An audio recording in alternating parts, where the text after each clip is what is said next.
What's up? What's up? What is up? Another episode, another week, another Friday. The Ball Hawk Sports Talk is coming to you. We're going to have a good old time. You know how we do it. It's sports, business, and entertainment. We only do it one way. That's rough, rugged, and raw. The whole crew is in the building today. I'm coming to you from the ATL. That's right, Atlanta, Hotlanta. So never mind the background. I'm not in my normal studio, but you going to get the normal Ball Hawk Sports Talk because the crew got it going on today. Today's episode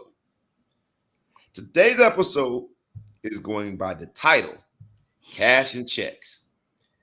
And if you grew up near any community, any city, any hood, you've heard the saying, don't let your mouth write a check that your ass can't cash. And today we're going to talk about a few checks that's been written. We don't know if somebody can cash it, but somebody's ass is going to be questioned whether or not they can cash today on the Ball Hawk Sports Talk. So make sure that you strap on your seatbelt because we're about to do what we do. So let's go.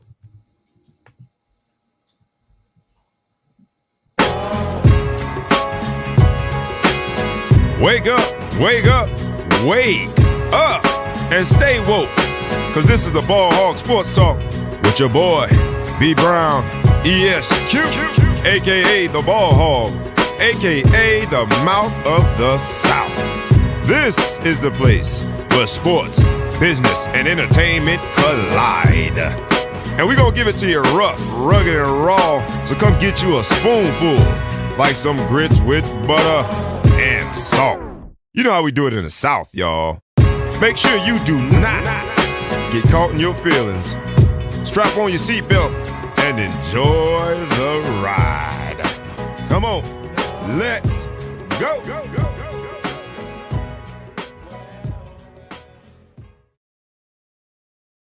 In the building straight from Hotlanta. So we're going to get on this hot fish grease today, baby. We got some for them today because, we got some stuff popping in sports, business, and entertainment. So who better than us? Who better than us to give them this hot fish grease? Because we started off with the good old saying, don't let your mouth write a check that your ass can't cash. Cashin Checks today. It's the crew. What's up, Big Flow Show? Man, it's all good. I got the email about the yellow. Obviously, my man E didn't read the email. He don't have any yellow on today, man, but I got enough on for all of us. So we good. Let's do it. Black and yellow. My man ETP, what's good with you, my brother? Good, man. Bringing the lime to the yellow party, lime to the lemon party for my Celtics. Especially with that hat on, man. So we might as well start there. Because I know you got a few things to say. You know, wear your little hat with the little thing on it, the shamrock, whatever you call that little got flower. Your little hat. Whenever somebody says you got your little, whenever it's like your little, it's just a hater. Let's minimize everything. Hey, look, I see you got your hat on. I'm gonna take a little. I can't be disrespectful. Y'all beat us by 25. So back in the day when we played video games, I would have had to get up and put my sticks down because we got beat that bad. So I'll let you start with. Since I wrote a check that my ass could cash last night, Miami Heat did not cash my check last night. So I'll let you start in the spirit of sportsmanship. Get it off your chest, son. Y'all won last night. Go ahead and get it off your chest. What you got to say about your little Celtics? Go ahead. I meant your Celtics, not your little Celtics. your little Celtics team. You little really, basketball team. What you got to say? Go ahead. I know you got some stuff to say. What you got to say? Hey, man, they're all professionals. I just hope that Miami can act more That's like bad. it. I hope Miami can act more professional to make it an exciting series, but I don't know that they're gonna win another one. So y'all just gonna sweep, or you gonna win 4 straight? This how a gentleman-like sweep. We let you guys have one. Yeah. Don't want to hurt your feelings too bad. Let us have one. Look, Miami Heat, whatever y'all did last night before the game, don't do that again. Let's change that routine. Whatever you did before the game 2, don't do it before game 3. Yeah. And part of that is having 2 people back, Al Horford and Marcus Smart. Marcus Smart being the defensive player of the year. He put my man Strus on his butt with a crossover and hit a jump shot. It was just like even that good of a crossover either. It wasn't. He actually did a better crossover after dude hit the ground. Just in case he was like, hold on, let me go and cross it up. Hit this jumper. You can edit that in post. Sometimes it just be like that. You don't show up. You know. Well, So last week you putting up comments from the viewers about how the Celtics are soft and the Celtics can't. I'm sorry, man. I'm sorry. I'm sorry the tables have turned so dramatically. Your little Heat team look little. Yeah, Little Heat. Look, your listen, little Heat. Butler. Let me talk to you directly, Lil Heat. Don't be out there acting like that. Cause I'm writing these checks, man. Y'all gotta cash them. So I know that's not fair, but in the world of sports, that's what this is. As a Heat fan, I want to be able to come on this platform and talk ish. The way y'all played, I can't talk ish. That would be disrespectful just about to your the game of squad. basketball. So y'all won game 2, you little Celtics. And now there's a series, right? So we just got to win one in Boston. I think we can do that. You obviously think that y'all gonna win 4 straight. I don't know how in the heck that's gonna happen. Eric Spoelstra, worth talking about. Eric Spoelstra, in terms of coaches left in the playoffs, he's arguably the best coach left in the playoffs. He is an adjustment-oriented coach. He makes adjustments, and so I think the Celtics. I know the Celtics got the best of us last night, but I think going forward with Eric Spoelstra making adjustments, it is now a series. We took one on the chin in game 1. Y'all took one on the chin, and now we got a series, man. This is what I said initially. It was going to be a brawl, an old school, late 80s Eastern Conference brawl. And in a brawl, you're going to get punched. We got punched last night. We just got to get up off the ground. I mean, Is that more of a kick or a punch? What would you say? We got kicked in. Or stomp. Yeah, I think stomp is a more. bit of stomping. 25. Whoop that trick. You tell me we got the whoop the trick treatment. Whoop that trick. Excessive celebration. I mean, Miami didn't. It's not a brawl if you don't lead. If you're behind from like 4 minutes in to the end of the game, that's a little bit. You got jumped. Listen, they went 10-12 from the 3-point line in the first quarter, so the game was over when it started. Look, I don't think that the Celtics can to be that hot from 3. I mean, it was one of those nights when you get hit with one of those, you gotta just brush yourself off like, hey, yo, hey, you got me. You got me. You caught me with that one. Look, man, I got respect for Spoelstra. I do think he's a great coach and he will make some adjustments, but if those adjustments don't include getting somebody over 6'9" on your team, I don't see it. Of all the adjustments that he can make, that's not Baker one. Mayfield is available. Yeah. In case y'all looking for talent. Celtics in 6. Oh man, look, you couldn't even look how quick you put that up. Celtics in 6. Hey man, Celtics in 6, but if they win the next 3 in Boston, then is it 2-3-2? 5. So either way, it's Celtics, no matter how the math works out. Should shape up to be a good Eastern Conference Finals. I don't like what happened last night, but that's a part of this. If you're going to be in a fight, you're going to get hit too. We got hit with a big old haymaker last night. Having Hartford and Marcus Smart back proved to be the difference, and we knew that both players were instrumental. But Marcus Smart, I think just his energy and the way he is the heartbeat of that team was he showed the impact he has when it comes to that Celtics lineup. And look, Spoelstra, your turn, man. Hold my beer. You better be saying, hold my beer and see what we could do game 3. Yeah, because I didn't like how that looked last night. Jimmy Butler is a great player, but he cannot beat a playoff team by himself of this caliber. And that's basically what he's tasked to do.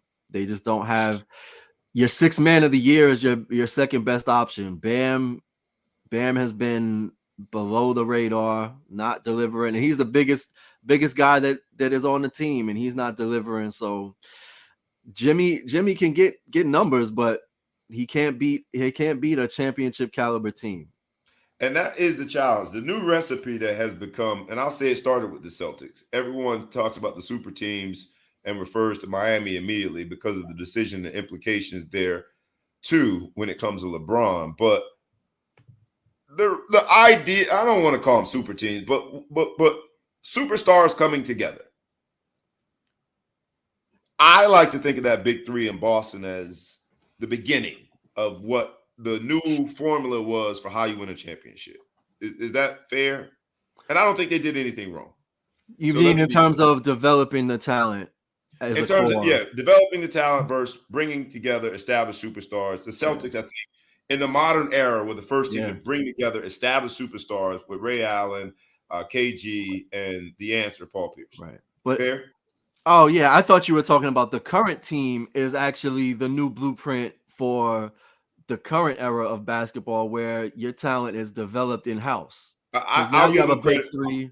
I'll give them credit for that, but I was going to go in a different direction. I was just going to say that new formula that was you got to have at least 3 formidable superstars in order to win a championship.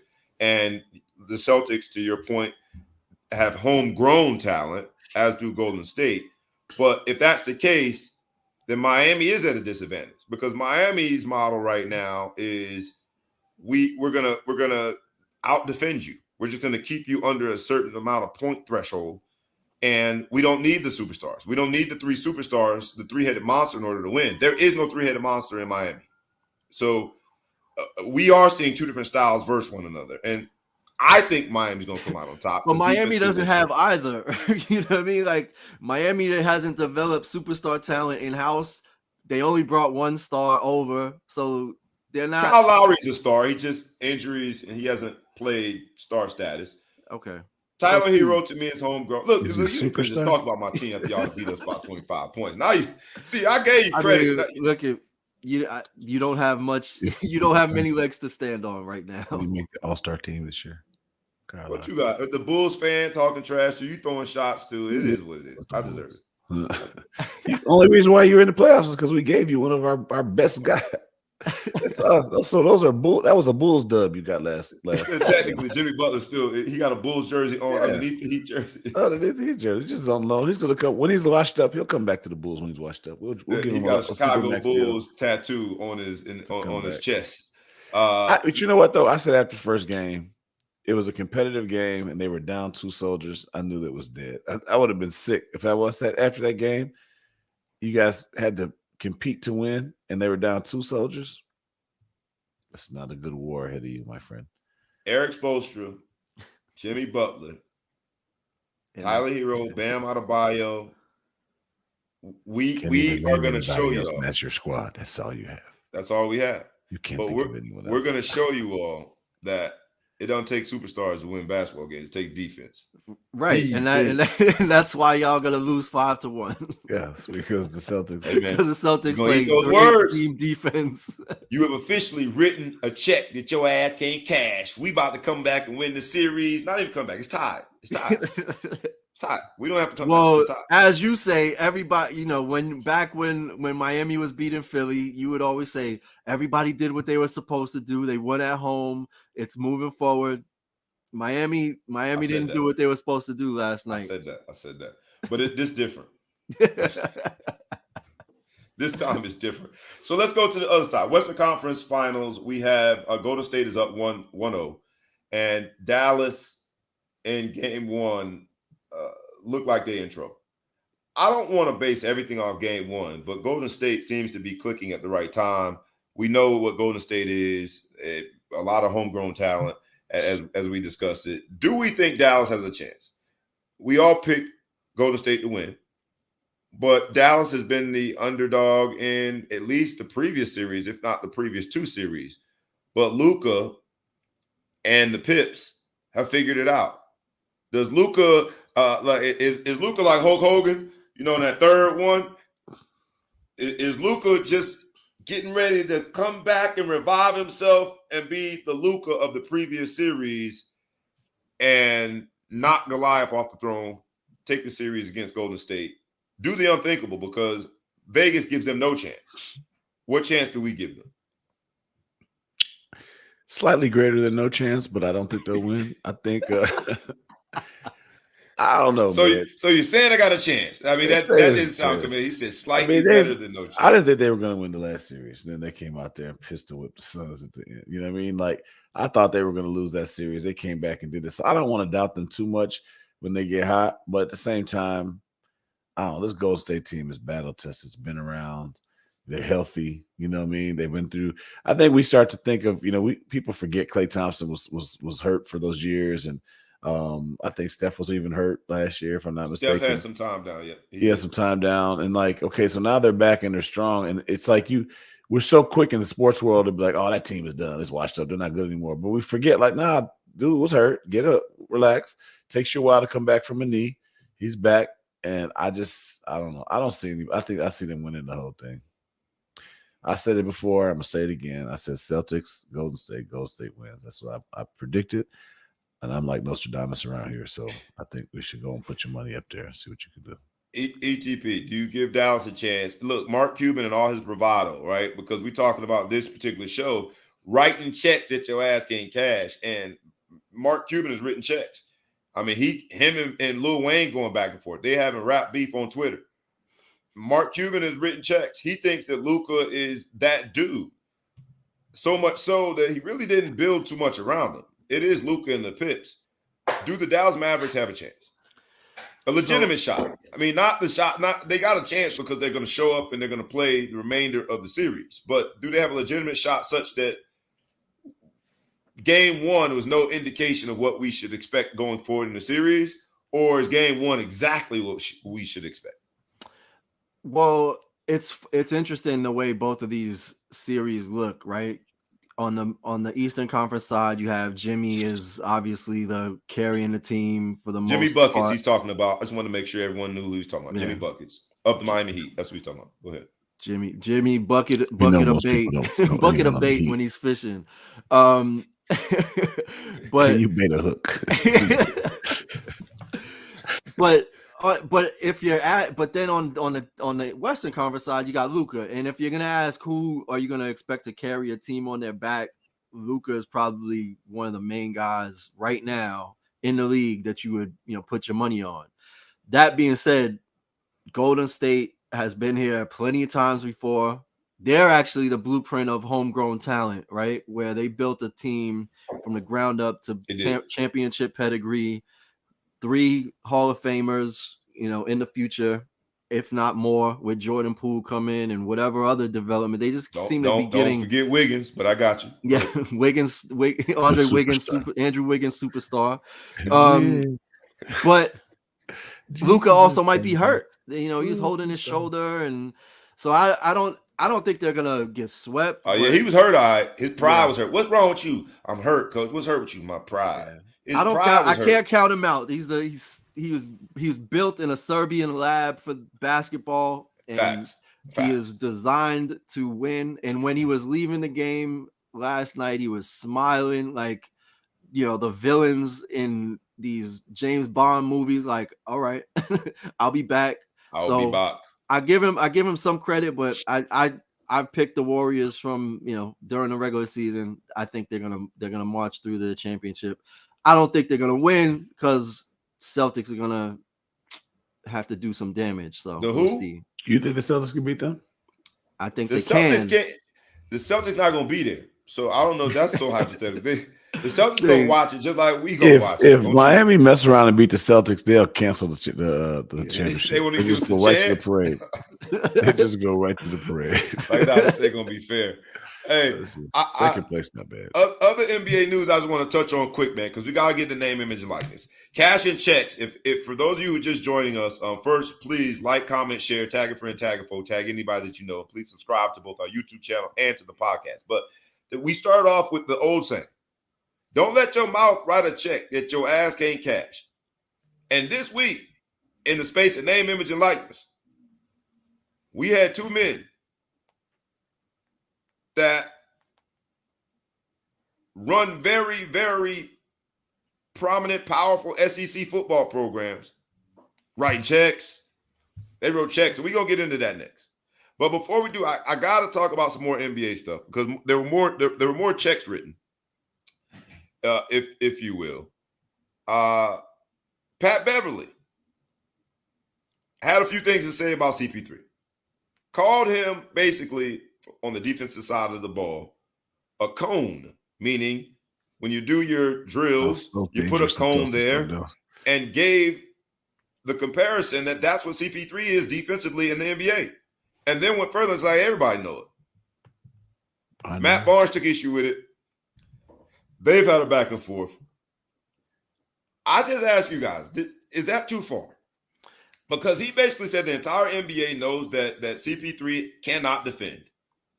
He talked about it in a manner that I felt, because I'm not a part of that club. I'm not in the NBA locker room. I never heard the conversations, but it sounded like it was truly an accepted fact that CP3 cannot defend. But he was pretty straightforward with it. He did not hold back any words. You can tell he doesn't like CP3, and he's in good company. A lot of NBA players don't like CP3. But was he spot on? No. Chris Paul is a 7-time first team all defense. How are you a cone?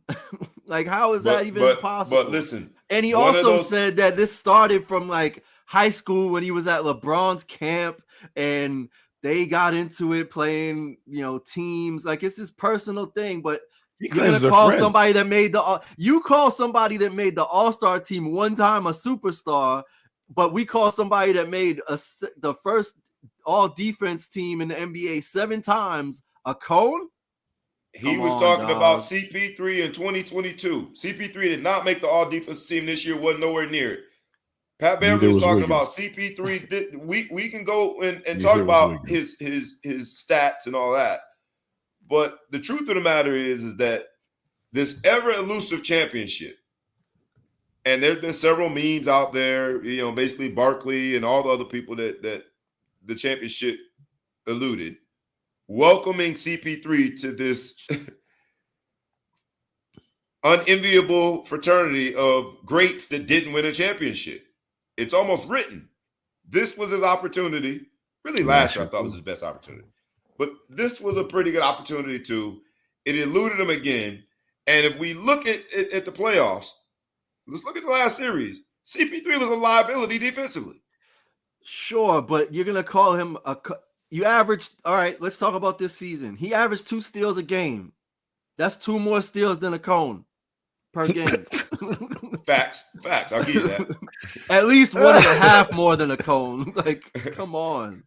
Depends how bad the ball handler is. What kind of cone? So that's what I'm saying. I'll give 1.5. Or like a footwork cone. Which kind of cone is he? You know what I'm saying? There's different cones out there. You put the construction cone out there, you got to really cross that. You got to get around. So like the highway cone or the city cone. Pat Beverly out of bounds. Was he being a hater? Terrible. Because Matt Barnes responded as though Pat Bev was just being a hater. He's like, look, man, you're tripping. He was echoing some of the same sentiments that you are in terms of his career. And then went and admitted that, you and I, this is Matt Barnes talking to Pat Beverly and saying, you and I were role players. Don't be so disrespectful. Basically, kiss the ring and shut up. Was Pat Beverly's defense was suspect? He said, people don't avoid you. They go at you. I always thought Pat Beverly was more of a defender. He's a very good defender. Russ said he tricked y'all. He's just running around. So Russell Westbrook started the whole thing about Pat Beverly, I think, 3 years ago? And he said to the press, he's like, he's tricking y'all. He's just running around. He's not playing any defense. Now, Pat Bev plays defense. Now, people don't like Pat Bev, but I don't think he's out of bounds. I think that if you're going to be in that seat, Pat Bev has been, I don't know if it's a guest studio analyst, but he's been on First Take. And I don't know what the terms of that is. But Pat Beverly has come straight from the gut when it comes to his feelings about certain things. And that has been one of them, CP3. I don't think he's out of bounds because you're going to sit in that seat. You are now an analyst. You're charged with being a media type that offers your analysis. If you don't agree with his analysis, fine. But Matt Barnes saying it was out of bounds and you got to kiss the ring. No, not if you're in that seat. You can't worry about the NBA hierarchy if you're in that seat. I thought he was well within bounds as a media personality to offer that. Even if you disagree with the analysis, I thought it was in bounds. Y'all think he went too far? I think to call somebody a cone like that is he claimed they're friends too, which is crazy. But I think he's just, it's shock jock, right? Let me call this dude a cone. Everybody hates him anyway. So let me call him a cone. Now I can be out here. They're going to call me on more shows now because I did something real provocative and said it. It's kind of weak. You know what I mean? Like, you want to be on that seat, you want to say some very insightful, it's very easy to be a shock jock, right? It's a lot harder to be, an informative person with a deep well-developed perspective on something. But just say, oh, he's an orange cone. Everybody knows it. I was talking and dry snitching, saying somebody talked about him on the phone last night, saying PG-13. He dry snitching on PG-3. Paul. Yeah, whatever. Paul George That ain't saying dry that, snitching. That's wet snitching. He straight up named names. Yeah, naming names. That's easy. Anybody in the NBA can go on there and drop dimes about private conversations and say mean things about somebody, and then wow, now we're talking about it. We weren't talking about Ashley Beverly until he says something like this. So he's winning, but I think it's weak. I personally think it's weak. Show some respect to this dude. An orange cone. You wish you had the career that CP3 had. Facts. Now that's true.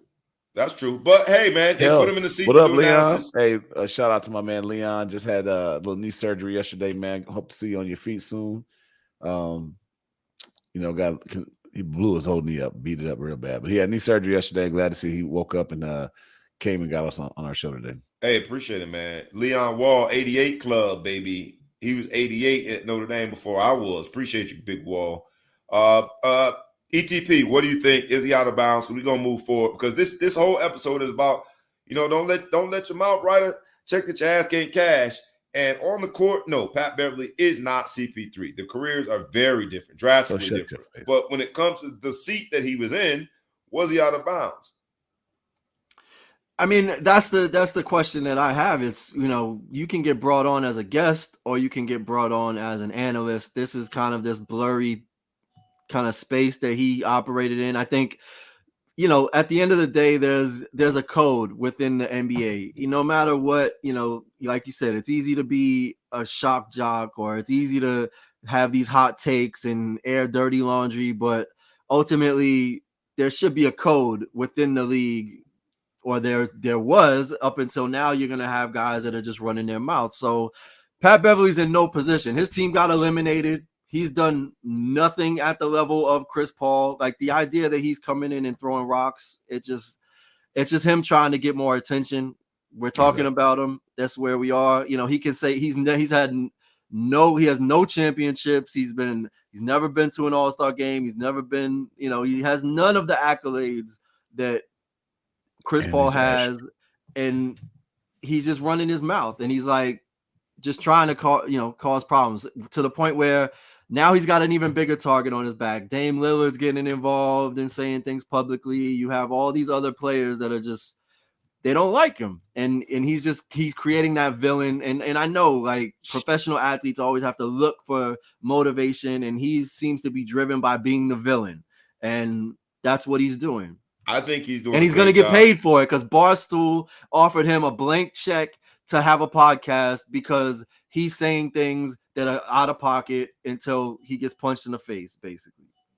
So you're saying that he might write a check that his ass can't cash. He might get punched in the jaw. He might cash a check. We're titling podcasts after this dude, man. He's winning. He's winning.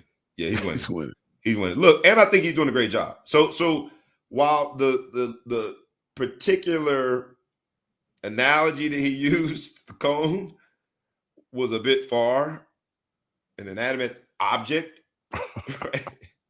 is a bit far, I do like his analysis, man. So we'll see what Pat Bev does. In terms of this particular show, Cashin Checks, there are other checks in the NBA that may or may not get cashed. It seems like Nike is not going to renew Kyrie on his signature shoe. So if Kyrie wanted to be off the proverbial plantation when it comes to the relationship with big corporate, he is officially about to be off that plantation when it comes to Nike. He's undermining himself with, and I like Kyrie. I do. I like Kyrie's basketball game. I like watching him play, but he's done this to himself. James Harden, whether or not he gets a max deal from the 76ers, some might think the 76ers would be crazy to pay him a max deal, but it ain't that many megastars out there, man. Like, they ain't just a dime a dozen.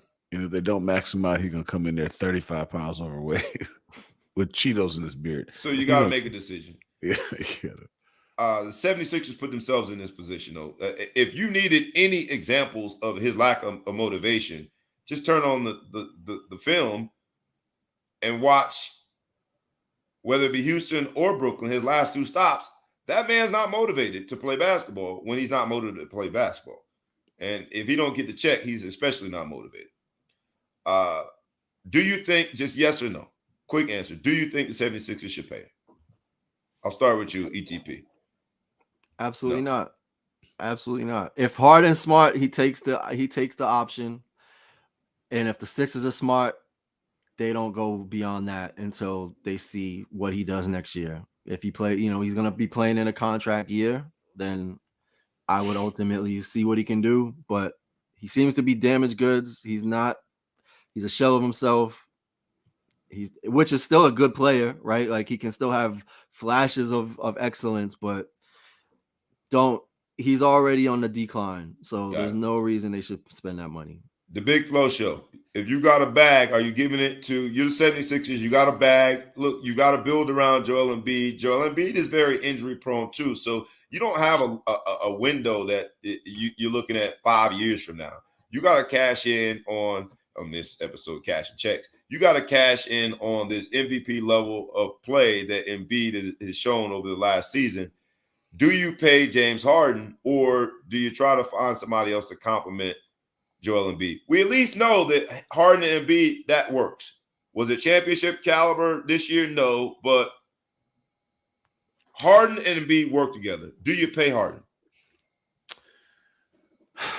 It's a tough one. I mean, they're in a rough situation. They just came off of a season where they had a megastar that sat down and refused to play, right? And now they had to get rid of him and get a trade and ship out their shooter, right, with it, Curry, out the door to come back and get Harden. We know that Harden isn't going to do anything if he doesn't get paid. So they might as well cut him. If they don't pay him in max deal, they have to cut him, right? There's no need or get rid of him. There's no way you can keep them there unhappy. I don't know, man. I think unless they can find some place to. I don't know what the situation is with trading. Can you trade him at this point, or is he unrestricted? I've got to look at. I know he has an option that he can exercise. I don't know the parameters of it in terms of what the 76ers can or cannot do. But the biggest question is whether or not he gets the max deal that we know they can pay. I think you almost have to pay him if you think about it. I mean, you're in a situation where at this point, you got to bank on him. You got to try to make him happy. He says he's wanted to be a 76er since he left Houston. You know, let's find out. Maybe they didn't I don't know. It's tough because, you know, Joel doesn't need that much help, but he needs some help. You know what I mean? Like, yeah, he needs help. So, I mean, James Harden, if he can figure out a way to play with somebody, I mean, he's a hell of a shooter. You know, he could do a lot of stuff to score the basket, score the ball, and keep some pressure off of Joel. Maybe if they have some more time together and just add another piece. I don't know what piece that needs to be, but you kind of have to. They don't need to add a piece. They need to take away a piece. I told y'all how I feel about it. Doc Rivers, like James Harden is Doc Rivers' scapegoat. And it seems like every playoff letdown, Doc Rivers has one. Doc Rivers has a scapegoat. It was PG-13 when they were up 3-1. He always has a scapegoat. They need to get rid of that piece. But that's just my personal opinion. I almost think Who was the scapegoat when they had Lob City? Blake Griffin or Chris Paul or both of them? Probably both of them. Chris Paul did get a lot of blame for that. But, you know, that's when they had it was a Jordan, and Lob City was fun to watch. But late in the playoffs, that's just not how you win. You win playing defense. But we shall see. I gotta get other NBA news. We'll touch on it real quick because we want to give a shout out and salute to Steph Curry. He graduated from Davidson. Shout out to that man, bro. Greatest shooter the NBA has ever seen. Still within the prime of his career in the sense that they're winning, and is the odd favorite to win the championship this year. And yet he found it important enough to go back and get his degree. Shout out to him. But he ain't the only one. Jerome, the Bus Bettis of the University of Notre Dame also went back and graduated. Of the greater South Bend area. Of the greater South Bend, Indiana area. Look, man, the Bus is already a Hall of Famer. And while Steph Curry is going through his career right now, and we know he will be a Hall of Famer, it's another thing to already have the jacket. to still be motivated to go back. He said that he had promised his mom years ago that this was going to happen, and he is now realizing a dream. Seriously, shout out to him, man.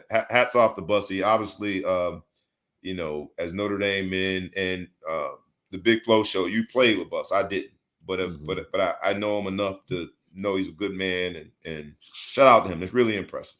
I think it's a big deal. I think his son is either just entering college or maybe got a year left. I think he's a prospect as well. I think it's a great example. First of all, you can't let your son graduate before you, right? Like you gotta. It's just something about that. But I think that was the motivation. Like, nah, man. It probably has something to do. He's a real. This episode, Cashin Checks. You're like, Dad, you've been talking all this education stuff. You know what I'm saying? You only had one a degree. of us He's is not on even the path college towards- educated. Well, I need a degree for you. Rich? He's like, I don't know. Let me get this degree real quick. But I think it is it's a life achievement at this point, right? He's making a lot of money. He's got the jacket. Once you get the jacket, you're set for life with media and appearance fees and all that stuff. You don't have to worry about it. He already did great in the NFL, and he had a little time in the booth too. But I just think it's one of those things you check the box and you do it. You wonder, did he stay in one of the dorms? Like, what was the arrangements? They let him do a remote. Maybe he took advantage of the COVID adjustments and he did some remote learning. Maybe that's what it was. But it's cool. I'm glad to see it. Some might argue, and this is a good transition. Some might argue that even when the Buss was an undergrad, he didn't have to undergo the same living circumstances. Some might argue that, and I say it in jest because he stayed in the alumni hall. He stayed in alumni hall. I'm willing to bet he ain't staying in the alumni hall this time. So he probably wasn't there this time. Small At least he catch one of the air that. conditioned doors this time. Maybe they let him stay in there. Could you imagine though? One of these students come in and be, "Who's your roommate?" Jerome Bettis. Hey. Some guy named Jerome. Last name Bettis. Romy. What? Right. Okay. I bring that up, man, because we celebrate both Steph Curry and Jerome Bettis right before we get into this particular part of the show. Really, the show was based on this topic. And if you could, man, we say it all the time, like, comment, share, tag a friend, tag a foe, tag anybody that you know, and subscribe to the YouTube channel and to the podcast. But if you and one of your friends, one of your homeboys have been going back and forth for the last several days in response to this Nick Saban and Jimbo Fisher, and on the outside, but well within view on the periphery, Deion Sanders.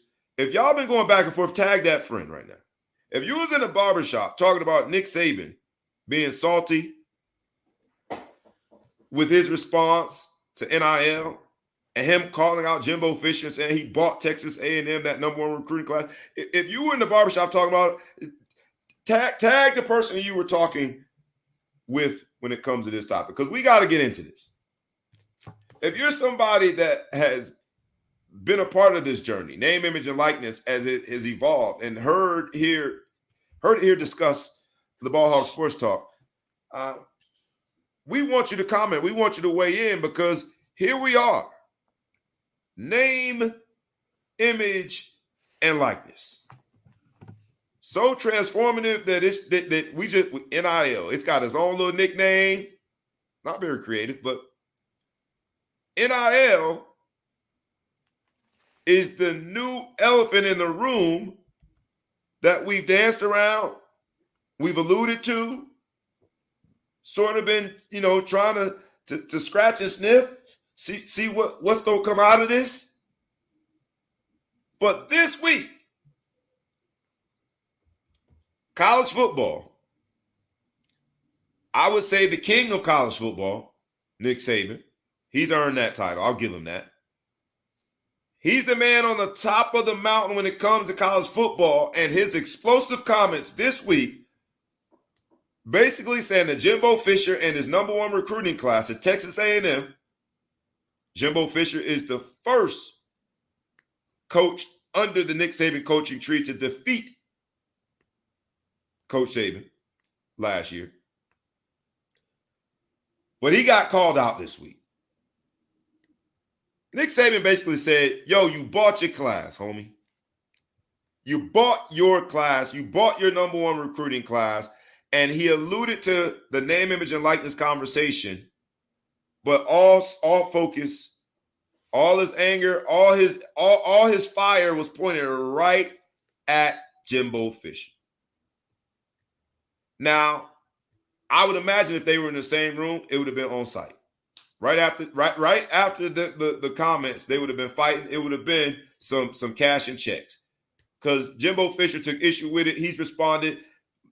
Nick Saban also mentioned Dion in there when he talked about the number one recruit, Travis Hunter, last year, deciding to go to Jackson State because of $1 million, an alleged $1 million opportunity. But Nick Saban having this conversation about name, image, and likeness, Nick Saban having this conversation about what recruiting has become by way of the collectives associated with name, image, and likeness, Nick Saban talking about players choosing an institution like Jackson State over, he decommitted from Florida State over Florida State, and blaming the money or the opportunity to get the money, the windfall of the $1 million, blaming that as the reason why a Travis Hunter goes to Jackson State over Florida State. That gives us a whole different level of urgency. Do we buy Nick Saban writing this check? Because he wrote a check and talking about Jimbo Fisher and Texas A&M. He wrote a check talking about Travis Hunter and Jackson State. He wrote a check and essentially challenged his boosters. What do we think about Nick Saban? Was his comment on point? Does this give us any real litmus test of where name, image, and likeness goes from here if the most powerful person in college football is saying these things about it?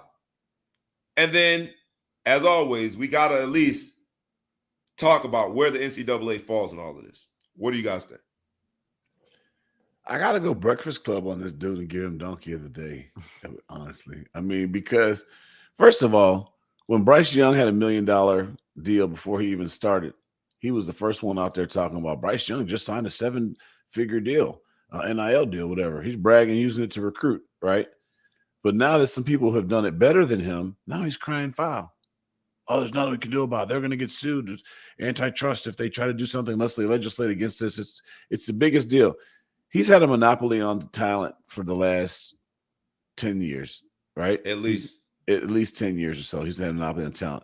They had a flash in the pan at LSU. They won a championship. Georgia finally put it together, although they've always done pretty good with talent. But LSU, Clemson obviously had a couple years, but it's always been one other team and Alabama, another team in Alabama. All roads go through Bama. Absolutely. They all go through it and do whatever. But now, man, some other people are starting to eat. A&M doing well. Tennessee's paying dudes $8 million.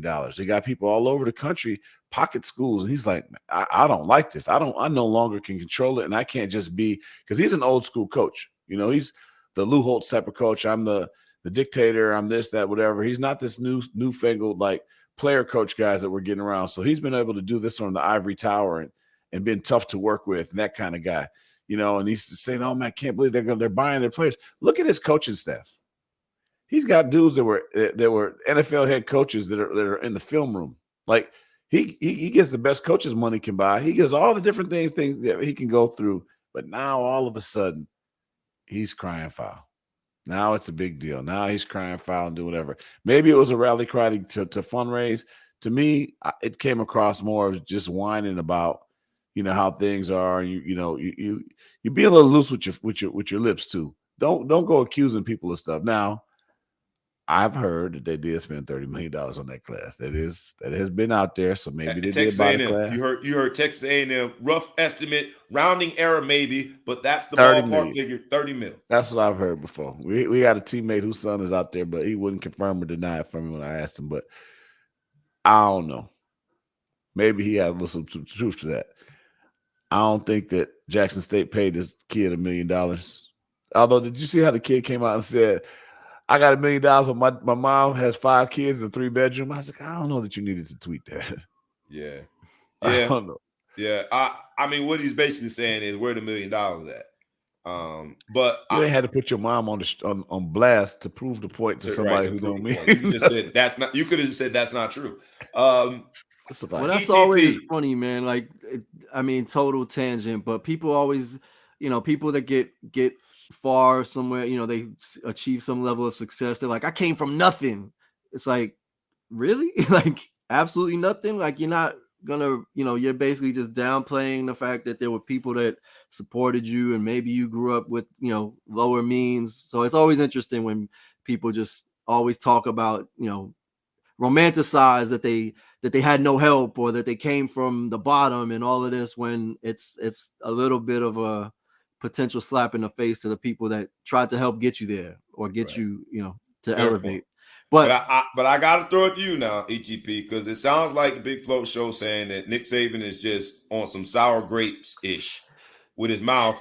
What say you, man? Because look, you might not like what he said, and you're right. He has been coming from the ivory tower. He's been winning. He's got all the talent. He's had a monopoly on it, and I say at least 10 years, because that 2012 season when Alabama put the pause on Notre Dame, that's 10 years ago. And at that point, he had Eddie Lacy, and I mean, that team was stacked. And you can't think of a single year that Alabama hasn't been in the top 5, if not top 3 of recruiting each one of those 10 years. Yeah.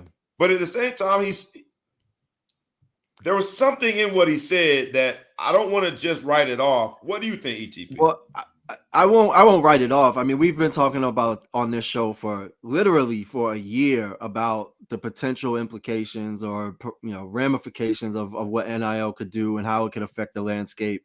That being said, like, it's all within bounds. But one thing that's really interesting, and I'm like, as we were talking, I'm just thinking about this. His pipeline essentially has been broken, or if not compromised, because he was able to sell, I'm going to get you to the league. I'm going to get you that contract, so you can be third on the depth chart as a freshman and just sit here and wait your turn, and you won't start until junior year, because the starting quarterback's going to win the Heisman, the second string quarterback's going to win the Heisman the year after that, and then you'll get your turn, but you're going to go straight to the league. With NIL, it's a harder sell to say, all right, so one, you're not going to pay me because I don't have any marketability being on the bench with my helmet on or holding a clipboard. And I'm also not going to be able to play for a year or two. So the way that he was able to build this empire of just getting all these 5-star recruits to just sit on the bench for a year or 2 years, I would imagine it's not that hard to go up to somebody that's in that position and say, okay, well, or I could start you and give you $1 million. Which one do you want? I appreciate that. And let's get into that. Which one do you want? One of our live viewers, my man Big Wall, says basically Alabama, he's just trying to get the Alabama alum on board so they cut a bigger check next recruiting cycle. And I've heard several people say that. Dion even said it, that his audience, he was just speaking to the boosters. He also brought Dion into it by talking about Travis Hunter and saying the only reason he chose Jackson State was for $1 million. Here's where I think that with Nick Saban's words might have been a little tone deaf, given your response, Big Flow Show. They might have been a little tone deaf, considering it's Nick Saban. But ignoring the messenger and focusing just on the message, here's where I think he kind of had a point. If the decision to go to said school, Alabama in this case, instead of sitting behind someone for 3 years and developing, if you decide to go to option B, whatever that school might be, let's just go with Texas A&M, to chase the bag, here's where I struggle with this whole name, image, and likeness thing. While I do think fair compensation, if someone's willing to pay you, fair market value, if someone's willing to pay you for your name, image, and likeness $1 million, then go ahead and make that $1 million. I do appreciate that. I think that at 18, in some cases 17, 18, 19-year-old kids, because that's what Jimbo Fisher kept saying, 17-year-old kids, you disrespecting them and their family. Talking about you just bought them. I thought Jimbo was disingenuous with his self-righteous response. Because that's what's been going on anyway. Y'all been buying players. It's just been under the table. They coach together. So. They did. And we're going to get into that whole they both dry snitched on each other, essentially. But these young athletes not really understanding that the little bit of money that you take now, the whole concept of delayed gratification, and the upside to making sure that the right you choose the right institution for the right reasons, not for the bag that you might get up front, and just how quickly that money will be spent. Young people don't really make great decisions when it comes to money. None of us did. At 17, 18, 19, when we got to college, the first thing they did was they offered us a credit card, and all they offered you in return was a free t-shirt.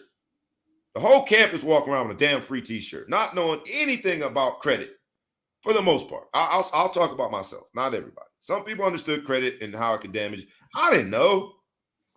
So 10 years after buying this doggone stereo, I was still paying for on this credit card. And to dual tape deck, 2 tape decks. Yeah, 2 tape decks. That thing, hey, that's how Excessive Celebration started. I was jamming in that dog. They was in here juking though. Hey, we said, hey. But it took me 10 years to pay for that little stupid stereo boombox, whatever it was, that I bought with that credit card that they gave me in exchange for a free t-shirt. And you multiply that exponentially when you're talking about numbers like these. People are going to make rash decisions for a quick windfall of money that ultimately could almost be them selling their soul for the wrong opportunity. And that's where I think that while yes, it's tough to hear Nick Saban say it. Yes, I think he has sour grapes. Yes, he is upset that his pipeline has been compromised, if not broken. All those things are true. Within that, it is something that I think we got to analyze, because young people and families, to Travis Hunter's point, with the circumstances that he came from, are going to make decisions that they'll take the bag up front, but the bag then is going to prevent them from making the right decision. The bag is going to prevent them from ever thinking of this opportunity as an educational experience that could pay them for a lifetime, a la, Steph Curry and Jerome Bettis was celebrating the fact that they graduated. And in that, we're getting further and further away from building our next generation of leaders. We're just getting people to take a check that they're then going to spend and then be in the same situation without a degree, without the upside. And if you get paid enough, $8 million, you can figure that out. But there's a bunch of $8 million men in the NBA, the NFL, and all sports, MLB, that have ended up broke. And so I think that within that is something that we got to analyze. And that's the part that I want to disregard the messenger, Nick Saban, and let's focus on the message. Well, there's something there, guys. There's something there, and I think these young people are going to make decisions. If you think Texas A&M bought their class, and you think that is now the way recruiting is going to go, call it a collective, call it a third-party source, whatever it is, we are creating a problem. And the NCAA is sitting back there pretending as though, eating a bag of Lay's potato chips, you can't just eat one, and not doing anything about it. We're creating a problem. Yeah, so I don't disagree that it's a problem. However, you said something really kind of interesting at the end, right? Where you're basically saying the long-term risk, right? Like, you don't know if this money's coming ever, right? So you're making this investment as a player in this organization, and if you can be compensated for that, like the problem that has been created, I will take the problem that there is an unregulated methodology around how employees are being compensated versus uncompensated employees, which is what student athletes have been, the scholarship and all that. We could talk about it, but at the end of the day, they were being exceedingly underpaid. And now there's an opportunity for them to capitalize and monetize through a career industry that is very minimally successful, right? The vast majority of people that play any sport in college, the fact that the probability that they're going to go earn a living playing that sport professionally is a fraction of a percent. Right. So as a result, Why wouldn't you? If you do come from a house where there are 5 children and 3 bedrooms, and you can get $1 million today, and then in 10 years, maybe once you become the greatest 3-point shooter in the history of basketball, go pay $10,000 to finish your degree out of the money in your couch cushions. Why wouldn't you do it? They might have paid him. They might have paid him I was 10,000. like, They might have Jerome paid him didn't pay a 10,000 dime to for come that. take the for class. his degree. It's marketing value. Like there's no, or it's extending your scholarship, whatever it is. My point being, why would you pass the money up when you're already going down a path that is, it's almost guaranteed that you won't succeed versus being probable that you will succeed and be able to monetize your talent. Like, so you saying take the money now because there's no guarantees, and that's the same thing. I appreciate Gene, another one of our live audience members, says most college athletes don't go pro, and a lot of college grads are still broke. So if you can make the money now, you should. And I think that frame of thinking makes sense. The thing that I struggle with, and I've said this from the outset, is that the more distraction that you put in place for a young athlete, the further they're going to get away from what I think should be the core principle of why you're even there. And the reason I think that is because, here I'm here in Atlanta for work at a conference, and I'm brushing elbows with some successful, wealthy, powerful people. That had nothing to do, not absolutely nothing, but I'm not talking about football anymore. Football put me in position to get an education that put me in position to live off of this education forever. And I think in a world of college sports, especially when it comes to college football, when a lot of these same institutions, and if you specifically focus on Black athletes, were almost criminally negligent when it came to encouraging their players to take advantage of the opportunities on campus. They're almost criminally negligent when it came to making sure that their athletes took the education part of the student athlete serious. Now you throw money on top of that. I think the players should get paid too. I just think there should be some stipulations to it. There should be some, put it in a trust fund. I just think there's going to be this uptick of recklessness in an already reckless space, and people that didn't grow up with a lot of means, like Travis Hunter was trying to allude to, are going to be even more susceptible to making rash decisions to take the money now and not thinking about how this money or the opportunity, more importantly, can pay you forever, because they're too busy trying to make sure that 3-bedroom, 5 people, whatever he said, they change the current circumstances and not thinking how, instead of giving you a fish, teach them how to fish. And with the money, they're just giving you a fish. With the education and the relationships that should come with this whole college experience, but they're not even the ones giving the fish. They're not giving anybody a fish. They're like, cool, go. You're allowed to go to someone else's house and see if they'll give you a fish. Like the schools aren't even giving them fish. So like we're not even talking about, like, if to your point, like I said, we talked about this extensively. But if all this aside, there's money. There's a whole lot of money. Where should the money go? I'm all for being altruistic and saying that education is the gateway to success, and the probability that you're going to be a pro athlete is minimal. So get your degree and all of that. I will support all of that. But there's money on the table. There's real money. Truckloads of money on all the tables. Who should get it? I think the players should get it. I think let me be clear. I think if there's somebody willing to pay you that type of money, the players should get it. I just think, humbly, if we believe what Nick Saban said, and Texas A&M, air quote, bought that number 1 recruiting class, I just think that we're opening up a can of worms that is going to be so dangerous for these young athletes. Yeah, but because I think they should get paid. I just think the structure and the means in which they're paid should be respective of this reality that Most of these kids don't know what to do with the money. And But we talked about you're 18. You're technically an adult in every way, shape, or form in America. You're treated as an adult at 18. We can't hold these people back and say, well, they should do this, they should do that. You can't tell 18-year-old what they should do with their money. Some of these people are going to take this money, and this kid in the Tennessee sign gave him $8 million. His whole family is eating off that. Like they're taking I don't know if they're in poverty. I don't want to go that far, but changing the lives of a lot of people. And for us to sit there and say, you're an adult and we're going to give you this money, but we need to structure how you can use it. It's going to be in a truck. Says who? 18 years old, man.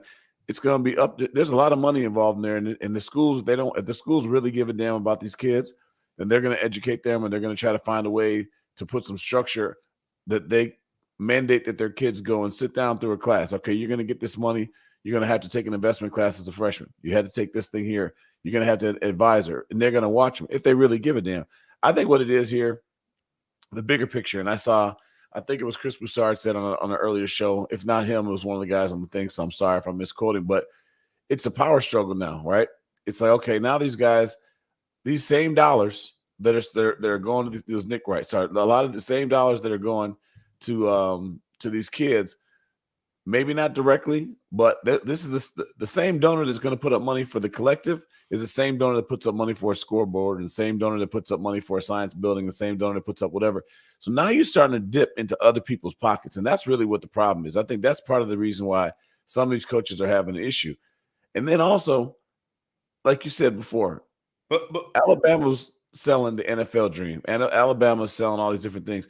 Now every school in the country has rich donors, right? Whether they can come to the table or not, or whatever. Everyone's got rich alumni. Man, you've equaled the playing field for a lot of people. Now it's just about dollars. It's not about the mystique, because I might not be able to get you to come to my school if I don't have a big stadium and nice facilities and a fancy jersey and a TV contract, unless I can pay your ass $300,000 a year. And if I can do that without having to do the big investment of a $500 million stadium and facility combo, that's the big investment. If I can get away cheap and spend $30 million on you guys as a player for the next 4 years, I can build it up the other way. I mean, I don't need all the other stuff. So I think that's the bigger issue there. But we can't go and look at these kids and call them kids at 18 years old when they can go to war, when they're an adult. They can do all these different things at 18 except for drink alcohol, and handcuff them and say that we're going to make these blanket rules because some of them are going to go astray and some of them are going to go buy stuff that they shouldn't buy. Some of them are going to do things the right way, and some of them are going to change the lives of their family too. Yeah. And if you talked about the donors just quickly, but you got to remember, initially when we talked about name, image, and likeness, and I said the NCAA and the institutions punted because they found a third-party payor, the brands that were willing to pay for the use of someone's name, image, and likeness. We were thinking that as a third-party payer, fill in the blank with any brand, with any company, any car dealership. But now that everyone's figured out this workaround and how the money can be used to help entice players and recruit them, now you're talking about boosters. The two, initially, we weren't thinking of it like that. These concept of collectives. We were. And so the workaround, what Nick Saban we talked about this a year ago when the University of Miami, this guy who owned these martial arts gyms, who was a booster, like this as soon as NIL was approved, this started happening, and you definitely had an opinion about how this was wrong. And Big Flo and I were saying, well, this is within bounds now. Like this, this is all part of the so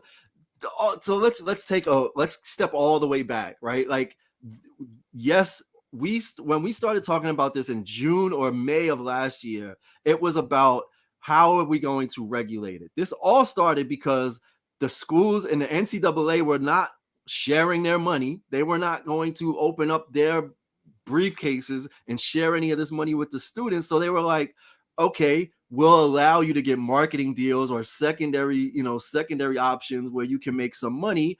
But when it went to the legislation, or when they tried to bring it to court, the NCAA closed their books, closed their briefcases, and said, you all figure it out. We're a governing body, but we're not touching it. We'll let you guys figure it out because we're not going to be able to touch any of that money. You can't even have our lawyers look at the paperwork. So this all started back a year ago when there was no regulation for it. And now we're at a point where everybody's all upset because it's been the Wild West from the beginning, and we're upset because boosters who are also business people, the ones that have the money, happen to be affiliated with the schools, but maybe they're giving marketing deals. Maybe they are reputable marketing deals, but they're serving two interests. I can get marketing value, and I also have a relationship with this athlete because he's going or she is going to the school that I'm an alum of, so I have the in to negotiate a deal.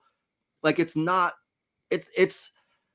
being exploited, but it was designed to be exploited because there were no guardrails set in the beginning, because the NCAA never wanted to come up off of their media money.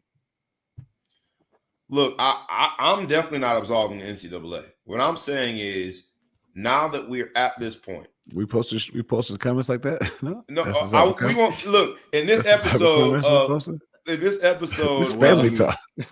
In this episode of Cashin Checks, what we're not going to do is snitch. So he's not allowed to answer that question. But I wanted to at least let people know the question was asked. You know what I mean? He asked how much Lil Reg made. You know, my friend Leon is on heavy painkillers. He just had his patella tendon sewed back to his shin. So I'm going to let that ride this time, but we're not going to post that stuff. But listen, now, while that is a joke asking the question, Big Wall is joking when you asking the question, how much Lil Reg is making.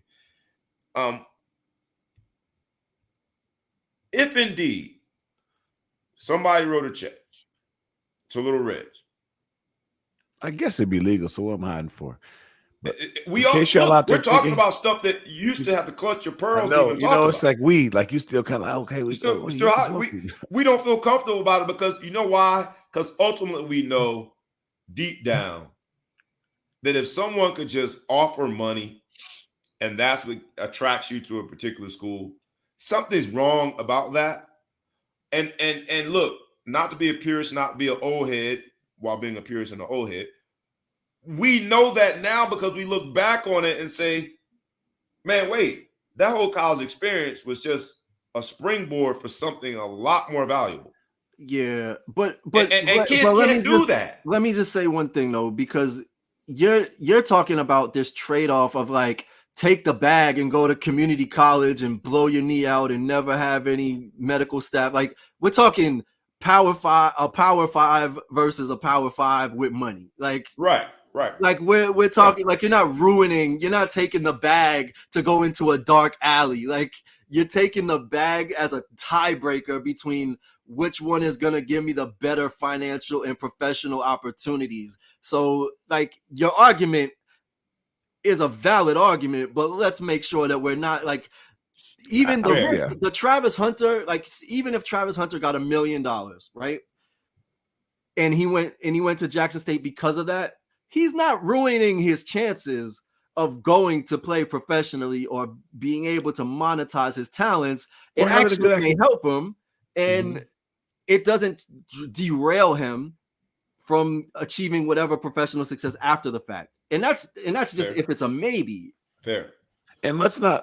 I mean, my son's at a very strong academic institution, but it's not the only one. I mean, look, I'm happy, given the choices he had, I'm very happy that he chose, a top 10 university. But there's a lot of people. There's people who go to Jackson State and graduate and go on the professional work world and make. I don't know what happened to Big Flo. We're gonna bring him back here in a second. I agree with where he was heading with that, because successful people come from everywhere. So no worries. I agree where you were going, and let's get you right back to the idea. It sounds like you were going down the avenue that Jackson State grads go on to be very successful. So I'll even in Nick Saban's comments, he'll say, he said he went to Jackson State and he had offers from D1 programs, as if Jackson State is not considered to be D1. I mean, he's talking like people try to. The difference between great schools, if you're a pure academic, right? You don't take away the sports and you're getting it as a pure academic and you want to be a doctor or a lawyer or something like that. I do think there's a huge difference in these schools. And I don't want to minimize I went to a good academic school and I don't want to minimize the strength from those. But like, if you throw some upfront money on it, I mean, talk to a financial advisor. When you win lotto, you can get millions over 20 years or the lump sum. They always tell you take the lump sum, right? If you can get cash now and go to a school and build that up. I mean, at the end of the day, we go to school to educate ourselves, become stronger people, and do whatever, but to make some money when we get older, right? To be successful and make money. Absolutely. If somebody can give you money to go to a lesser university, the gap is there. Because what happens is when they talk about schools, they talk about the average starting salary for somebody that graduated from one school versus another, which is an average and not a guarantee. So the difference between the best school and the worst school, is probably, it could be as much as double, but it's not $1 million when you're 18 years old. It's not that money put in there. So let's not overestimate the value of one university over another. But listen, to use your same example, how many lottery winners end up broke? That's just my concern, is that when you give a 17-year-old young person a bag up front with no stipulations whatsoever, and now they've made a decision, whether it's going to be Jackson State or Florida State, we can all agree that where you go to school, for the most part, because you're a young adult, those are the first times that you're making relationships that you could cash in this episode of Cashin Checks. You could cash in on those relationships for the rest of your life. So all I'm saying is that when I'm hearing all these conversations, what's getting lost in the sauce is that the more we're talking about the bag, the more that the boosters are a part of this recruiting trail that attracts the players, the more that, in addition to that, you've got these third-party payers, these brands that are paying the players, which they should have been paid a long time ago. But because it's third-party, because it's a booster, what we're missing on, in my humble opinion, what we're missing on this conversation is that the young people are getting further and further away from appreciating the academic components of being a student athlete. And the more we do that, and we put a price tag up front, you have more financial incentive to disregard the educational components of it, the more we're creating a problem.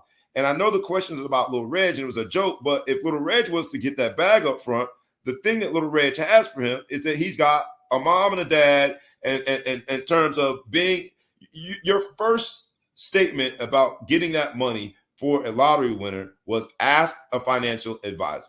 He has within you and his support system and his mother, basically financial advisors, if you will. How many young people don't? How many young people coming from situations that they got hanger-ons already? And when you get that bag, if it's $1 million, if it's $8 million, whatever the number is, and you don't know what to do with it, and you got hanger-ons, and you're young, if you throw all of those recipes into one concoction, that's a hell of a damn drink. Sorry, real quick. Those people that are in that situation, that have those hangers on or whatever. Yep. Those guys they're still there with no money, with no bag, right? Fair. They're still there with no bag. The lack of guidance is still there with no bag. So maybe it doesn't happen to the NFL, or maybe they're in a situation where they had to make decisions and try to come out early because they don't have enough money, or they had to, they start doing things that are different because they don't have the bag. A kid like mine, which I'll probably say, that does have two good parents that are gonna in the support system and that good money. They got that good money. Look at him. Look at him. In that look at that nice office there. Y'all got that good money. But if he get the bag, he gonna be all right. No, but the thing with him, he's gonna have the support structure, whether he gets a bag or he doesn't get it, he's gonna have it. But that doesn't change. It's just, money makes you accentuate who you really are, right? It can change some people, but a lot of times I'd say it accentuates what you already are. Because if you couldn't tell me shit before I had money, put some money in my pocket, you really can't tell me shit, right? It's probably more likely to sour some people, make them maybe take one step back from where they could have been. But I don't know. I just don't think we can look at the pitfalls. All we can do is, if we care, we can do more. One other aspect that is very not talked about that much is schools have been allowed to do academic incentives now. So now they can pay you for grades. They can pay you for graduating. Very few schools are doing it. So my point is, if you schools care so damn much about all the stuff that's going on, why aren't you doing that low-hanging fruit that would really help some of these kids out? It's not a lot of money, but it's like $6,000 a year that you can pay the person for the grade point average, and then you can pay them a graduation bonus and do whatever. Why aren't they all jumping over that stuff and trying to figure out a way to do it? And they can go get the same booster people to donate the money, probably to make that payment. So it's not about a budget thing. I like that. I think the players. I think 11 schools are doing it. I agree. Yo, you just be throwing numbers out, dog. It's 11 schools. Where's that information? I'll get it to you. He said how many schools? Oh, Two. Yeah, you be back. I'll think You're really convincing too. It's like, oh yeah, okay, 11 schools. I think it's 11 schools. There's only one in the Big Ten that's doing it. It's an article out there. Hey man, don't do that to me. Don't try to call me. You're gonna force me to do it. You're gonna force me to look it up. So while you're looking up the 11 schools, man, I'll say this. I agree with you that if there's an option there that could connect the academics to the bag, then do it. And I guess that's just my concern, man. Having seen, been blessed enough to have played with guys that made a whole bunch of money, and being blessed enough to have lived long enough to see what they've done with that money. I just think that if you put a 17-year-old in that situation, man, that's a flammable environment that they're not ready and equipped or mature enough or financially savvy enough to take full advantage of. And now they've moved even further away from looking at what the value is in terms of the academics. But then, I mean, the flip side of it is, then do you punish the 17-year-old that has the means, the knowledge, and the wherewithal to turn that million into 100 million in 20 years and invest it? Like, are you like, I guess ultimately that's capitalism, right? Like free enterprise, here's money, do what you want with it, figure it out. If you win the lottery and you don't reinvest or build, maintain that wealth, that's on you, right? But the idea of not giving people the opportunity, right? I just guess the same kid that you can give $8 million to because he spells his name right, you then tell him when he comes on campus you can't have a beer. Yeah. Why? Because we know that young people, in terms of their decision making, where the development of the frontal lobe or whatever the scientific term is, we know they don't make good decisions. So you don't add something like alcohol to a group of people that already don't make good decisions. And essentially that's what we're doing by throwing a bag at some of these young people. And then we're moving further and further away from where education should play in the whole value proposition. And I don't know. I think the NCAA is to blame here, because if you were to come in and put some guardrails on and put some stipulations to how the money could be paid, it wouldn't just be, it ain't even, this, what's going on in recruiting has been going on forever. The fact that it's going on publicly and it's legal is the part that old heads like us are struggling with. But so there's nothing different going on. It was just as wrong then that it is now. But the fact that it's in public and the air quote adults in the room don't see how this is going to lead to even more of a downfall of what it means to be a young student athlete. Who are you holding accountable to it if ultimately, one, the schools aren't sharing their money? Now they can through academic incentives or what have you. And two, the NCAA is not regulating or governing it. But ultimately, they stepped away from it so that these athletes could actually be compensated in some capacity without having to give up any of their profit. So who's at fault? I think NCAA. You talk about writing a check that your ass can't cash. NCAA did not think that this was going to come to be. And now that it has, they're trying to come back in and regulate the unregulated process that got us here. And it's too far gone. We gotta move on, man. But this is, look, we've been in this name, image, and likeness discussion for a while. And as you mentioned, ETP, from a historical standpoint, we've covered every angle of it. I just think that without trying to sound, morally judgmental, I just think that the education component of it, now that I'm still cashing in on the education aspect of what my full grant aid allowed me. I just want to want that bread. You just jealous, huh? You want that bread? No, I do want the bread, yes, but I'm not jealous. So I'll answer those two things. I'm not jealous. But you can get the money and not like, so again, you can take this out of it, right? Take NIL out of it. Take all this new money out of it. There's plenty of student athletes that you all played with, that have played, that were a part of whatever university in whatever sport, that took the academics equally as not serious as somebody over here that just made an NIL deal for $2 million and squandered that opportunity to use the education to catapult them professionally. So adding money, to Big Flo's point, like money just shows who you are in an amplified way, right? So there's plenty of people that were like, oh, I'm going to the league. I don't need to go to class. I'm going to have this girl write my papers. I'm going to have this teacher give me whatever, and just never actually engaged in the academic side of it. And the teams that they played for and the coaches were pushing for that, pulling them away from academics in a lot of senses so that We're they making could it worse. committed to the sport. All of that existed. We're making it worse. What's up, my man? Tony Sands is on here. Get sensational. Big time trainer. But Tony Sands, if you look at like when he was at Kansas, you look at his numbers. He would have been a great name, image, and likeness. So am I a little bit of a hater and bitter that I didn't get paid? Yes. But having said that,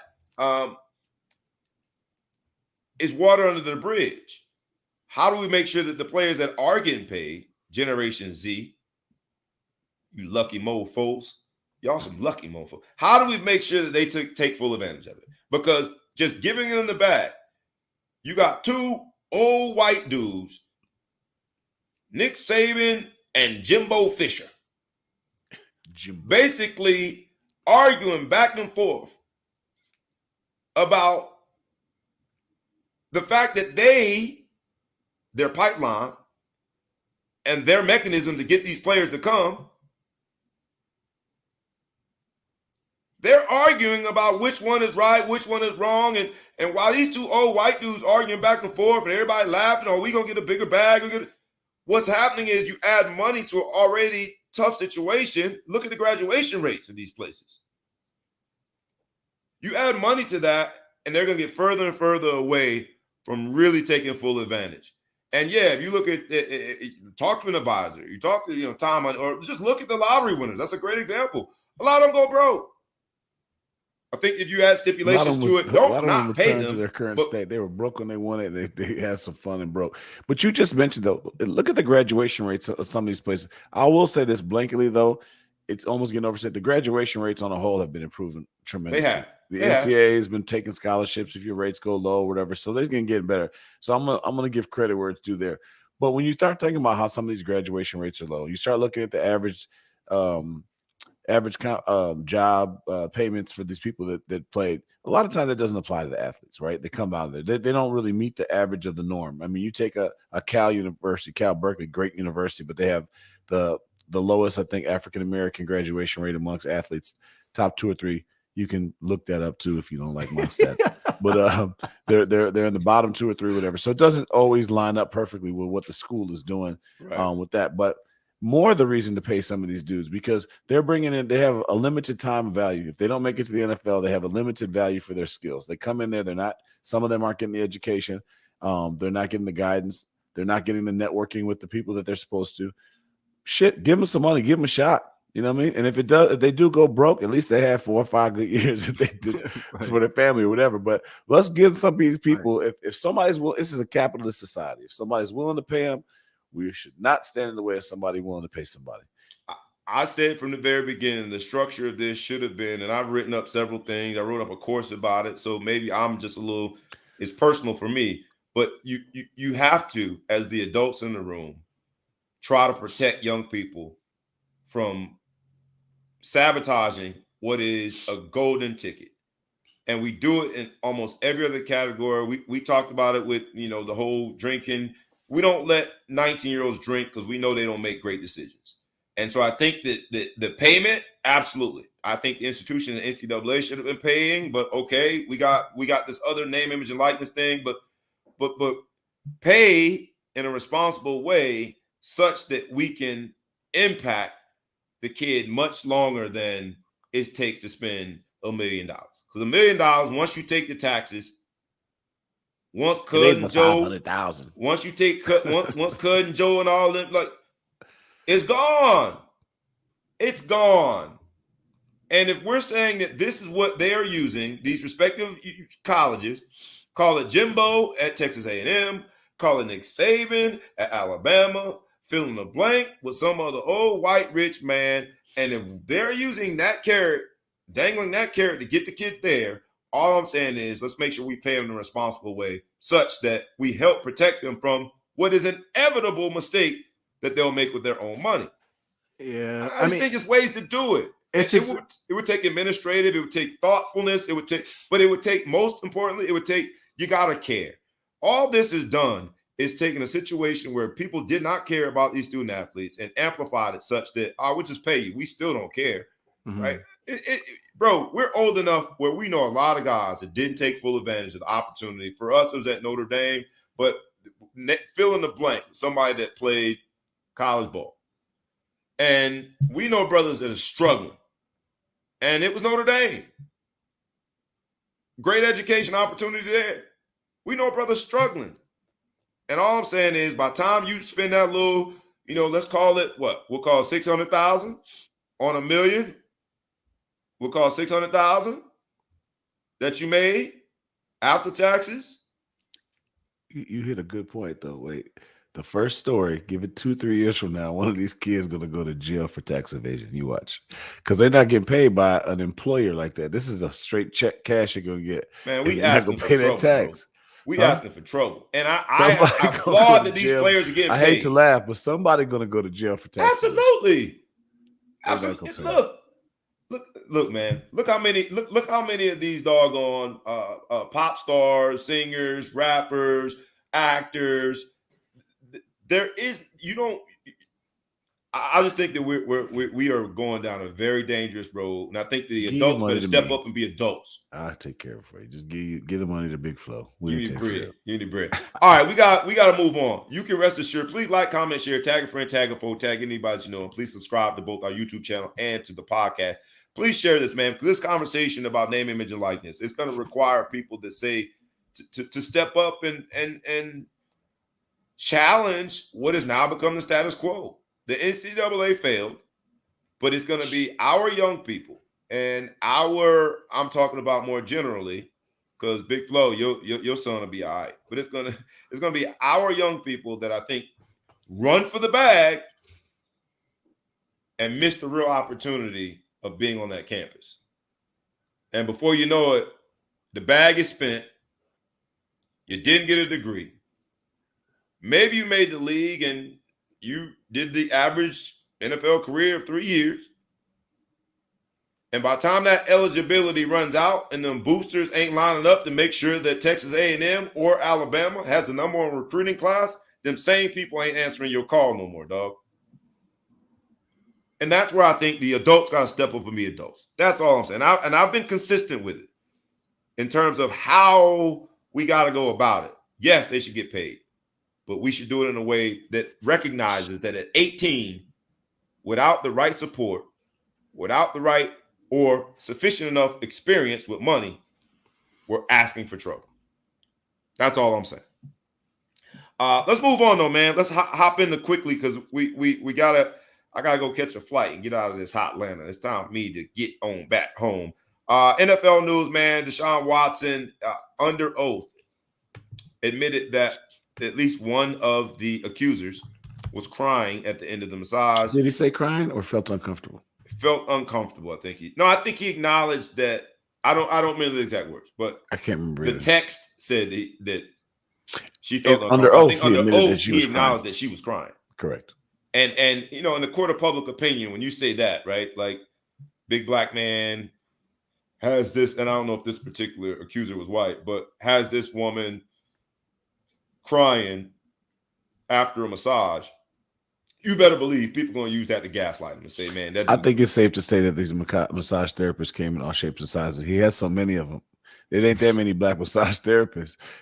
So you got to have all kinds of That's my quarterback. Stop talking about my quarterback. He was cashing checks, man. Stop messing with my quarterback, bro. He cashed a big check. He took his whole team to the Bahamas to do whatever they're doing out there. Is he tone deaf and doing that and taking his team to the Bahamas, or is he just trying to win over the locker room? I think it's both. I mean, while you're testifying about text messages and allegations of sexual assault, while all these donations are being made for the Rape and Crisis Center of Cleveland or whatever the name is, because you got the largest guaranteed contract in the history of the NFL. Cashin Checks. Your response is, all right, fellas, Let's go to the islands, baby. That's better than going to the DR. If Bahamas is better than going like to Hey, a man, place that is diplomatic notorious immunity, for. you're offshore regardless. That is terrible. That's my quarterback. That's my quarterback. Y'all leave my quarterback alone. Deshaun, man, go enjoy yourself. He took him to hedonism. Yeah. Hey, he's acting like an innocent man. A guilty man starts changing his behavior. He's acting like an innocent man. He's living his life, acting like an innocent man.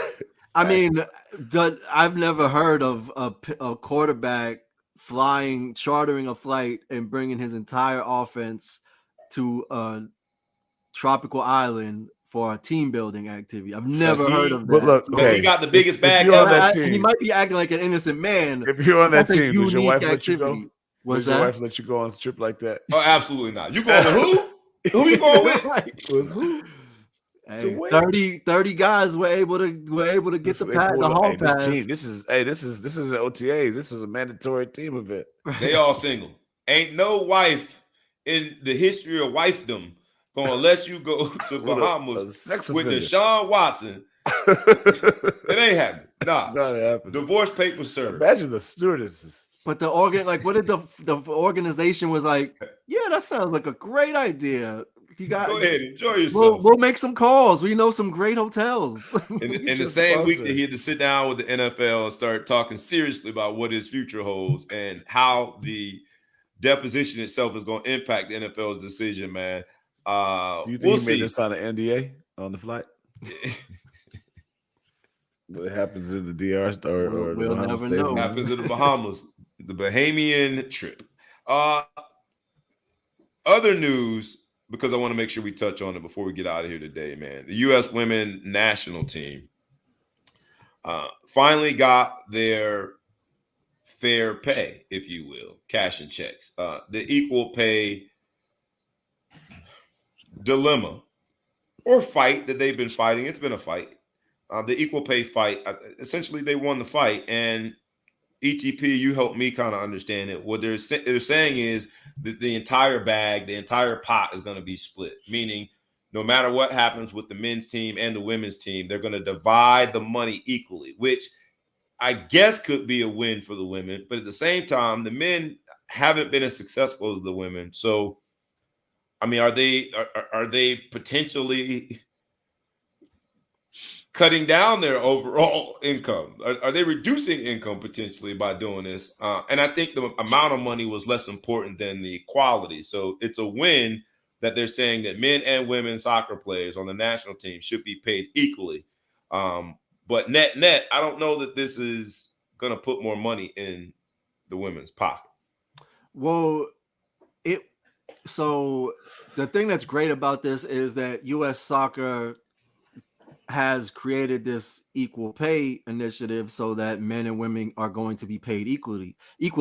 The problem with that is the source of the revenue, right? So the majority, if not exclusively, the amount of revenue that comes into U.S. Soccer is through FIFA, which is driven by the World Cup, and the revenue distributed from between men and women is like 10-1. So if the men win the World Cup, they get 40 million, give or take. If the women win the World Cup, they get 4 million. Like, that's not by design of U.S. Soccer. That is how FIFA operates, based on the amount of money that the men's World Cup brings in versus the women's World Cup in media, marketing, merchandise, all of that, right? Mm-hmm. So sponsorship, etc. So what's happening now is if the men make the round of 16 in the World Cup, they'll make $13 million. The purse will be $13 million. If the women win the World Cup, now they've changed it a little bit. The women, if they win the World Cup, they'll make $7 million. So the men will get almost double what the women get from FIFA for just making the round of 16. And versus women winning the whole World Cup. Versus women winning the whole thing. And so you see why this is but see why that's hard, because that's coming from FIFA, right? Right. So we can't be held. We're such a small deal to FIFA. The United States soccer is not a big deal to FIFA. And especially, we're the best. The reason why we're the best women's team is because in the world is because all the historical soccer countries, they don't value the female soccer the same way that we do, right? Which might explain the disparity. payout. Yeah, Right. that's why FIFA can pay less because they're like, it's not a big deal over here to Right. do it. So, I mean, that and the fact that our top athletes play our other major sports that as well, and in other countries don't have that. But the long story short is, I mean, they're trying to make changes, but they can't be expected. U.S. soccer can't be expected to fill the gap that FIFA's created. Yeah, well, I mean, you can't take all the men's money and just throw it into the female pot. That's not fair either. Well, that's what we're doing. So that's the challenge, right? So I'm saying 50% of it is whatever, and that in and of itself is still kind of like, damn. I mean, we're mixing two different things: men's sports with one pot, and at the end of the day, our female sports are our female soccer is very good, and our male soccer is very average, right? So they should get a little bit more, but this is a market. We're in a free market country. And this is where the money's coming in. You can't take all that money from all of it. You take some of it, but you can't take all that money and just say, all right, we're just going to put it in one big pot and do something that the rest of the world doesn't do. That's asking too much. I think that's essentially what they're doing. And to the U.S. women's national team's credit, they were relentless in their pursuit to create some form of equality when it comes to the payout. In the U.S., while you're right when it comes to FIFA, but in the U.S., it seemed even more egregious because, like you described, our U.S. women's national team is the best of the best of the best and have been dominant. Whereas our U.S. men's national team, you call them average, that probably is a compliment compared to really where they sit relative to the rest of the world in men's soccer. Right. But the flip side of that is they've underperformed.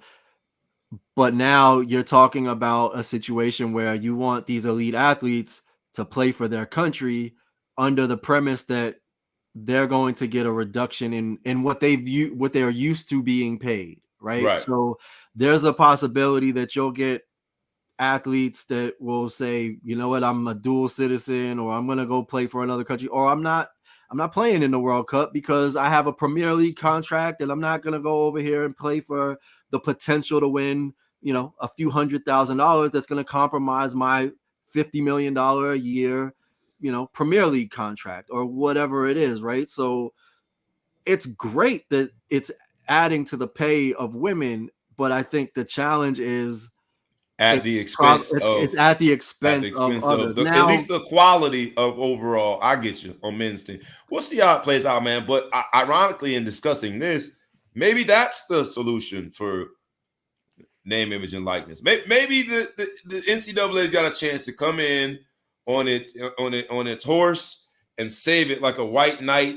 Maybe every check you make under the umbrella of name, image, and likeness, you are required to sort of put a certain percentage aside on a fund. It's got to be something.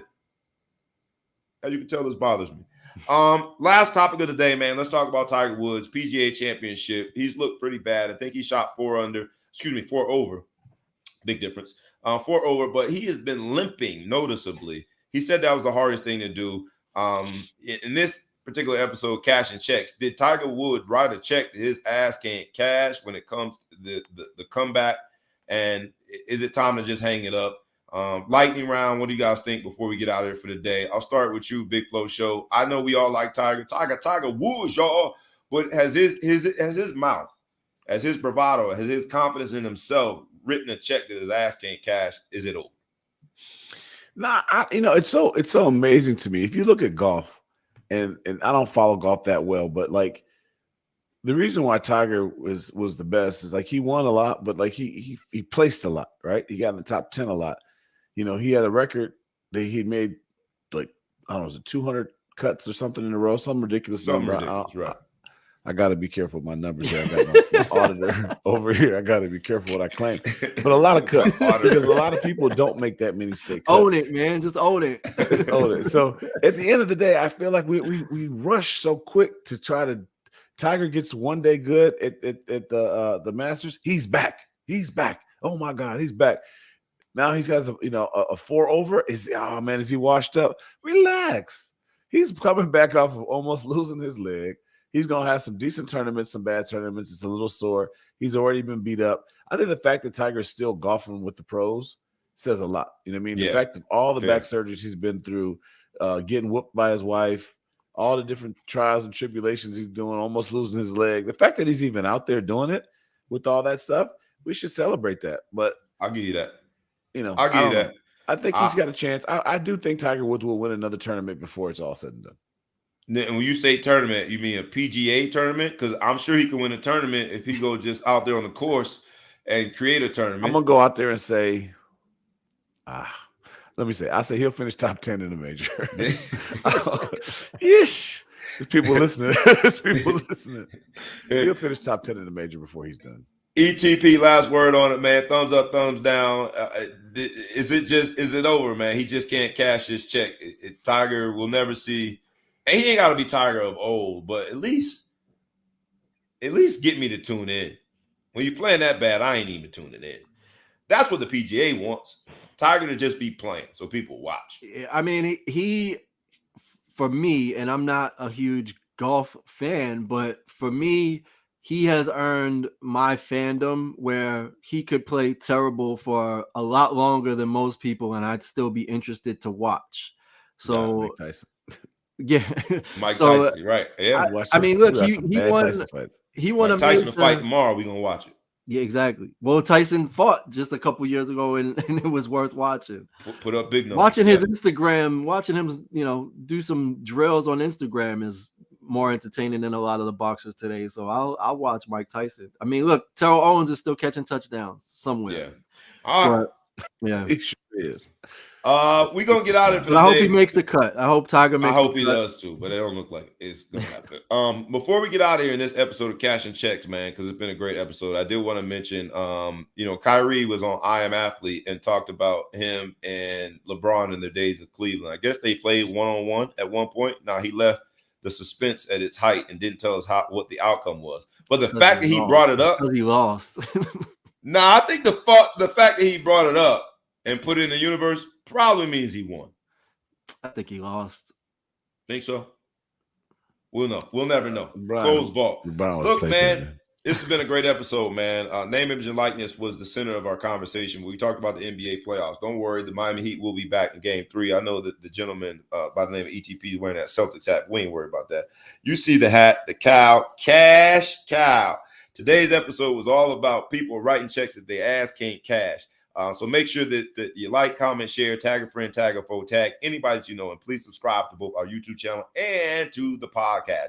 Make sure y'all share this thing, man. It'll cost you about 30 seconds. Not even. If you're good with the buttons, you hit share. If you're good with the buttons, tag somebody. If you're good, subscribe. It doesn't take a lot, but we would truly appreciate the support. It goes a long way, although it doesn't take a lot out of you.